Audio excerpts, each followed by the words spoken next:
Hi friends, నా పేరు Venkatesh. Welcome to our YouTube channel chill bro updates 2.4. First వీడియోకి like కొట్టండి, రీచ్ ఎక్కువ పెరుగుతుంది. సబ్స్క్రైబ్ చేయకపోతే సబ్స్క్రైబ్ చేయండి. చాలామంది సబ్స్క్రైబ్ చేయకుండా చూస్తున్నారు, సబ్స్క్రైబ్ చేయండి. ఈ 2 డేస్లో బాగా సబ్స్క్రైబర్స్ పెరిగారు, అలాగే పెరగాలి, 100K పూర్తి అవ్వాలి. సబ్స్క్రైబ్ చేశారు కదా, అలాగే లైక్ కొట్టి వీడియో చూడండి. ఇప్పుడు వచ్చేసి ఈ వీడియోలో టుమారో అగ్ని పరీక్ష అప్డేట్స్ గురించి మాట్లాడతా. నాకు తెలిసి నిన్న చెప్పినవి ఈరోజు కొన్ని ఎపిసోడ్లు మీరు చూస్తారు. నేను ఇప్పుడు చెప్పేది ఈ రోజు లేకుంటే రేపటి ఎపిసోడ్లో చూసే అవకాశం ఎక్కువగా ఉంటుంది. కంటెస్టెంట్లు వచ్చారు చెప్పా కదా, అమర్దీప్ వీళ్ళందరూ వచ్చారు చెప్తా. దానికంటే ముందర ఈరోజు ఎపిసోడ్ చూసినట్టే అంతగా ఏమీ లేదు, సాఫీగా సారిపోయింది. ఒక్క శాలిని అలాగే ఆర్కే మామ ఎవరైతే ఉన్నారో వాళ్ళ గొడవ గురించి మాట్లాడాలి. ఇక్కడ ఒక్కడు దొరికారని ఎక్కి తొక్కుతున్నారు ఆర్కేనైతే, రామకృష్ణని. ఆయన చాలా ఇన్నోసెంట్గా ఉన్నాడు, మాట్లాడడానికి తడబడుతున్నాడు. అందరికీ క్లియర్గా తెలిసి, నేను మొన్నే చెప్పా, ఆయన మాట్లాడడానికి తడబడుతున్నారు. కానీ ఎవ్వరికి ఏ అన్ఫేర్ చేయలేదు. మధ్యలో వేరే దూరి మీరు ఇది మీరు అది అని ఒక మాట అనవసరంగా ఎవరి మీద జారలేదు. ఆయన మాట్లాడడానికి కొంచెం తడబడుతున్నాడు, కన్ఫ్యూజ్ అవుతున్నాడు అంతే. అది ఒకటే ఫాల్ట్. ఆయన బిగ్ బాస్కి ఫిట్ కాడు కూడా అని చెప్పా. ఎందుకంటే అంత మంచిగా ఉండి అట్లా మాట్లాడడానికి తడబెట్టే వ్యక్తి ఇంక బిగ్ బాస్లోకి పోతే ఏమీ చేయలేదు. నాలాగా బెబ్బే మెమ్మే అంటాం మేము పోయి అక్కడికి పోయి. ఇంకా బాగా ప్రిపేర్ అవ్వాలి, ఇంకా స్ట్రాంగ్ అవ్వాలి, ఆ తర్వాత వెళ్తేనే. లేకుంటే చూడండి, ప్రతి ఓడు వచ్చి తొక్కుతూ ఉంటాడు. అక్కడ ఆయన ఏం చెప్తున్నాడు, మొన్న జరిగిందే కదా, ఏదైతే సృష్టి అలాగే శాలిని ఇద్దరు కలిసి ఆడదాం అనుకున్నారు. ఆ తర్వాత సృష్టిని మోసం చేసింది, వెన్నుపోటే పొడిచింది. కానీ ఏం చెప్తుంది ఇప్పుడు, దాన్ని ఎగ్జాంపుల్గా తీసుకున్నాడు అంతే. నువ్వు అలా ఆమె మంచిది, బాగా జెన్యున్గా ఉంటుంది, మొన్న ఈమె ఇలా చేసింది కదా అని ఒక ఎగ్జాంపుల్ తీసుకున్నాడు అంతే. అక్కడి నుంచి వచ్చేసి వాదించడంలో ఏ తప్పు లేదు. నేను చెప్తున్నా, ఇప్పుడు ఆర్కే అయినా వాదించిన, రోహిత్ అయినా వాదించిన, శాలిని అయినా వాదించిన, పర్వాలేదు. మాటలు ముఖ్యం, మాటలు ఎలా మాట్లాడతాం ముఖ్యం, బాడీ లాంగ్వేజ్ ముఖ్యం. ఇలా ముందుకు వెళ్ళిపోతే ఇంకా ఈవిడ బిగ్ బాస్లోకి అడుగు పెట్టలేదు. బిగ్ బాస్లో మెయిన్గా పనికొచ్చేది నెగిటివ్ అయ్యేదానికి బాడీ లాంగ్వేజ్. మనం ఎలా ఎక్స్ప్రెషన్స్ ఇస్తాం, ఫేస్ ఎక్స్ప్రెషన్స్ ఉన్నాయి కదా, అవి మెయిన్ ముఖ్యం. మనం ఎలా ఫేస్ ఎక్స్ప్రెషన్స్ ఇస్తామో దాన్ని బట్టి అంత నెగిటివ్కి ఎక్కువ ఆస్కారం ఉంటుంది. ఇప్పుడు నిన్న ఏదైతే శాలిని గారు చేశారో అదే బాడీ లాంగ్వేజ్, ఫేసు, ఆవిడ మాట్లాడిన షటప్, ఆయన మాట్లాడనివ్వడమే లేదు. ఆయన ఏదో చెప్పడానికి ట్రై చేస్తుంటే కూడా ఇది కాదు అది ఇది ఇదంతా అయిపోయాక జడ్జెస్ ఏదో లాస్ట్లో అలా అనకూడదు. అదేదో మధ్యలో ఆపుండొచ్చు కదా, నువ్వు ఎలా మాట్లాడుతావు, అతను మాట్లాడేది నువ్వు షటప్ అంటావు ఏంటి, ఇది అది మధ్యలో మాట్లాడచ్చు కదా. కొట్టుకోండి టీఆర్పీ రాని, ఆ తర్వాత కాలంటే కామ్ డౌన్ చేస్తామని. లాస్ట్లో నువ్వు మాట్లాడింది కరెక్టే కానీ అలా మాట అడగమాకమ్మా. ఏంటిది, ఒక్కడు దొరికితే చాలు వేసుకుంటారు, టార్గెట్ చేశారనే చెప్పాలి.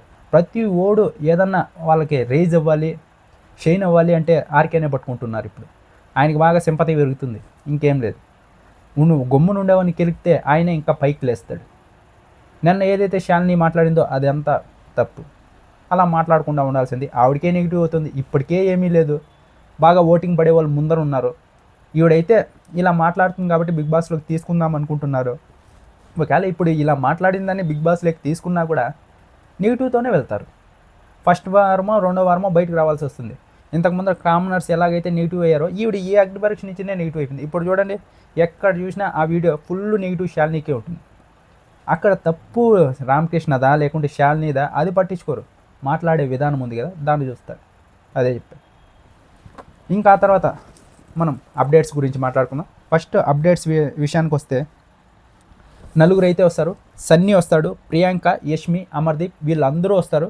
వీళ్ళందరూ ఏదైతే ఎల్లో కార్డ్స్ వచ్చాయో చూడండి, వాళ్ళందరికీ టాస్కులు పెడతారన్నమాట. టాస్కులు పెట్టి ఒక్కొక్కరిని సేవ్ చేస్తూ, అలాగే ఒక్క ఎలిమినేషన్ కూడా జరిగింది. ఆ ఎలిమినేషనే చెప్పే కదా, గాయత్రిది. అది ఇందులోనే జరుగుతుంది. ఇప్పుడు ఎలా ఏమి అని ఇప్పుడు ఈ వీడియోలో మాట్లాడుకుందాం. ఫస్ట్ వచ్చేసి ఎలిమినేషన్ వచ్చేసి ఇందులోనే రోహిత్ ఒక పవర్ కార్డు కూడా గెలుచుకుంటాడు. ఆ తర్వాత వచ్చేసి ఎవరైతే మన విజయ్ సన్నీ ఉన్నాడో, మనకి ఇంకో అభిజిత్ దొరికాడు అని ఎలివేషన్ కూడా ఉంటుంది. రోహిత్ని బాగా లేపుతున్నారు, అతను అలాగే పర్ఫార్మెన్స్ కూడా చేస్తున్నాడు. ఫస్ట్లో చాలా సైలెంట్గా ఉన్నాడు, ఆ తర్వాత ఆడే కొద్దీ ఎలివేషన్ల మీద ఎలివేషన్లు రోహిత్కి ఇచ్చుకుంటూ గ్రాఫ్ ఫుల్ పెంచుతున్నారు. అగ్ని పరీక్షలో అందరూ ఎక్స్పెక్ట్ చేసేది ఇతన్నే, చూద్దాం. అతను అగ్ని పరీక్షలో బాగా పర్ఫామ్ చేస్తున్నాడు. బిగ్ బాస్ వెళ్ళిన తర్వాత ఇదే రేంజ్లో కానీ ఉంటే ఇంకా తిరగలేదు, నాన్ స్టాప్ కొట్టుడే, డైరెక్ట్ ఫినాలేకే. ఇలా కానీ ఉంటే అది బిగ్ బాస్కి వెళ్ళిన తర్వాత మనం చెప్పలేం. ఫస్ట్ వచ్చేసి 6 పీపుల్స్ అయితే ఉన్నారు కదా, రోహిత్, షష్ఠి, ఆర్కే, అలాగే అపూర్వ, ప్రియ, గాయత్రి, వీళ్ళందరికీ అయితే ఎల్లో కార్డ్ వచ్చింది. ఈ ఎల్లో కార్డ్ వచ్చిన వాళ్ళందరికీ ఫస్ట్ వచ్చేసి ఒక రివాల్వర్ ఉంటుంది. ఆ రివాల్వర్ టేబుల్ మీద తిప్పుతారన్నమాట. తిప్పిన తర్వాత అది ఎవరి సైడ్ వస్తే నిలిపితే వాళ్ళు సేఫ్, ఆరుగురిలో ఎలిమినేట్ కాకుండా. ఫస్ట్ వచ్చింది వచ్చేసి యాంకర్ ప్రియా గారు ఉన్నారు కదా, ఈవిడ సైడ్ అయితే అది తిరిగింది, అందుకే ఈవిడ సేఫ్ అయిపోయారు. మిగిలిన 5 మెంబర్స్ ఉన్నారు కదా, వీళ్ళు ఇంకా డేంజర్ జోన్లో ఉన్నారు. వీళ్ళు 5గురిలో ఒకరు ఎలిమినేట్ కావచ్చు. ఆ తర్వాత షష్ఠి దగ్గర వచ్చేసి ఒక పవర్ ఉంది, ఆ పవర్ని యూజ్ చేసుకొని సేవ్ అయిపోయింది. ఇంకా ఆ తర్వాత నెక్స్ట్ 4 పీపుల్స్ అయితే ఉన్నారు. ఇంకా విజే సన్నీ అయితే వస్తాడు. విజే సన్నీ వచ్చేసి ఒక టాస్క్ అయితే పెడతాడు. ఆర్కే, రామకృష్ణ మామకి, అలాగే ఇంకా రోహిత్కి, ఇద్దరికి ఒక టాస్క్ పెడతాడు. దూరంగా ఒక బాక్స్ ఉంటుంది, బాక్స్ టైప్లో, దాన్ని ఇక్కడి నుంచి పడగొట్టాలి. అలా ఎవరు పడగొడితే వాళ్ళు విన్ అయినట్టు, వాళ్ళు సేఫ్ జోన్లోకి వెళ్ళినట్టు. ఇందులో వచ్చేసి రోహిత్ అయితే గెలుస్తాడు, సేఫ్ అయిపోతాడు.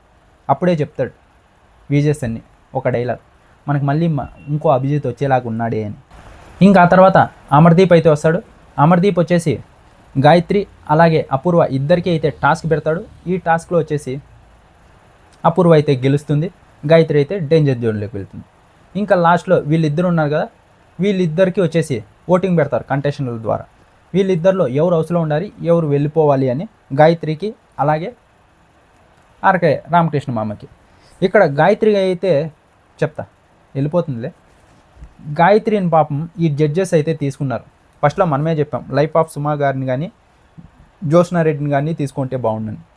కానీ మామ గాయత్రి గారు అయితే ఎప్పుడైతే ఈ బీబీ అగ్ని పరీక్షలకు వచ్చారో అప్పటి నుంచి ఆవిడకి పాపం ఒక్క గేమ్ అంటే ఒక్క గేమ్ ఆడనివ్వలేదు. ఏదన్నా ఫస్ట్ ఛాన్స్ వస్తే తీసేయాలి అన్నప్పుడు ఈవిడ్నే తీస్తున్నారు, ఇంకేదన్నా ఉన్ని తీసేయాలి అన్నప్పుడు ఈవిడ్నే తీస్తున్నారు. ఈరోజు ఎపిసోడ్తో సహా ఆవిడ గేమ్ ఆడింది లేదు, ఏమీ లేదు. ఆవిడ్ని ఆర్ట్లో అరటిపండు చేసేసారు. ఆవిడ కూడా ఒక తప్పు చేశారు. ఏంటంటే ఆ ఫస్ట్ గేమ్ ఏదైతే క్లిప్స్ గేమ్ ఉంది కదా, దాన్ని గివ్ అప్ ఇవ్వకుండా ఉండింటే ఈ బాధ ఉండేది. ఇప్పుడు ఎవరన్నా ఆమెను తీసేయాలంటే ఫస్ట్ అదే చెప్తున్నారు, నువ్వు గివ్ అప్ ఇచ్చేసావు, నువ్వు ఇలా గేమ్ ఆడలేదు, అది క్రూషియల్, ఇది అది అని చెప్పి ఆమెని ఇప్పటి వరకు చాలా గ్రూప్ కానీ ఈ టాస్క్ కానీ ఏదొచ్చినా ఆమెనే ఫస్ట్ తీయేస్తున్నారు. పాపం ఆమె చేసుకునిందేలేండి, అనవసరంగా తీసుకున్నారు. ఏ మాత్రం స్కోప్ లేకుండా, ఏ గేము ఆడకుండా, కొంచెం క్రేజ్ పెంచుకోకుండా వెళ్ళిపోతున్నారు ఆవిడైతే. ఇంకా ఆ తర్వాత 10 మంది వచ్చేసి గాయత్రి గారు అయితే ఇంటికి వెళ్ళిపోవాలని ఓటు వేశారు కంటెస్టెంట్లు. 3 వచ్చేసి ఆర్కే అదే రామకృష్ణ మామ ఇంటికి వెళ్ళిపోవాలని ఓట్లు అయితే వేశారు. ఎక్కువ గాయత్రి గారికే ఉన్నాయి కాబట్టి ఆవిడే ఎలిమినేట్ అయిపోయారు అన్నమాట.